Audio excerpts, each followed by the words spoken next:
สองภาษาเล่มสามบทที่11หน้า49ห้องป.3 ครอบครัวของข่อยครอบครัวของข่อยมีทั้งหมด7 คนคือ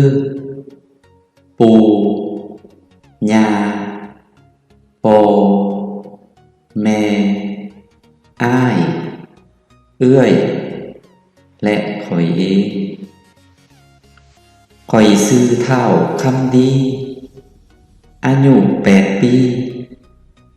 เดี๋ยวนี้ข่อยเรียนอยู่ชั้นประถมปีที่3พ่อข่อยเป็นลูกปู่ทวนสามพ่อข่อยมีอ้ายและเอ้ยซึ่งข่อยเอิ้นว่าลุงและป้าส่วนน้องชายและน้องสาวของเพิ่น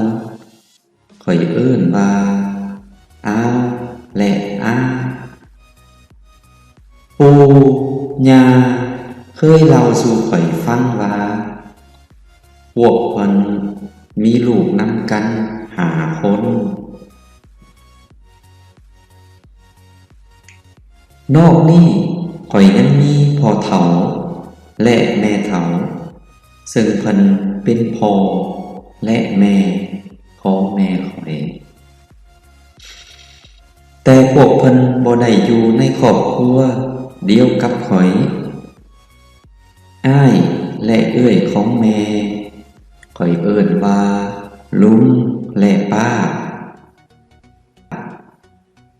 น้องชายและน้องสาวของแม่ข่อยเอิ้นว่าน้าบ่าวและน้าสาวยามพักโรงเรียนข่อยเคยไปยามพ่อเฒ่าแม่เฒ่าและลุงป้าน้าอาอยู่เสมอทุกคนในครอบครัวข่อยมีความเคารพนับถือและสามัคคีช่วยเหลือกันเรื่อยมา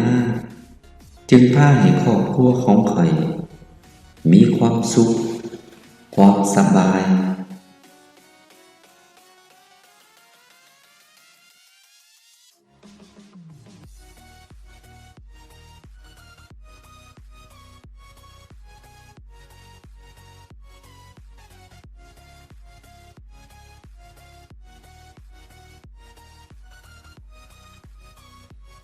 Sóng ngữ tập 3 Bài 11 Trang 49 Lớp 3 Gia đình của tôi có tất cả 7 người gồm ông nội, ba nội, bố, mẹ, anh, chị và bản thân tôi. Tôi tên là Trò Khăm Đi, 8 tuổi. Hiện nay tôi học cấp 1 năm thứ 3. Bố của tôi là con thứ 3. Bố tôi có anh và chị mà tôi gọi là bác trai và bác gái. Còn em trai và em gái của bố tôi gọi là chú và cô. Ông nội, bà nội từng kể cho tôi nghe rằng họ có với nhau 5 người con. Ngoài ra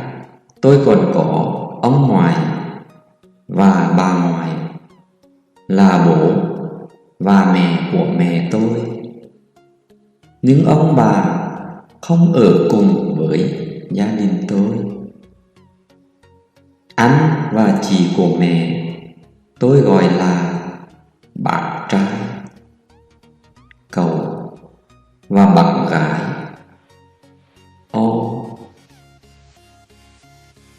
Em trai và em gái của mẹ.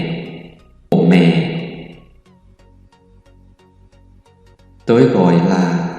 cậu và dì. Lúc nghỉ học, tôi đã thường xuyên đi thăm ông ngoại, bà ngoại và bác trai, bác gái, cậu, dì. Mọi người trong gia đình tôi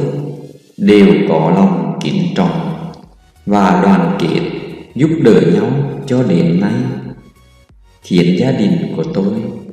có hạnh phúc. เพื่อนๆจือ Subscribe สนับสนุน Channel แน่เด้อ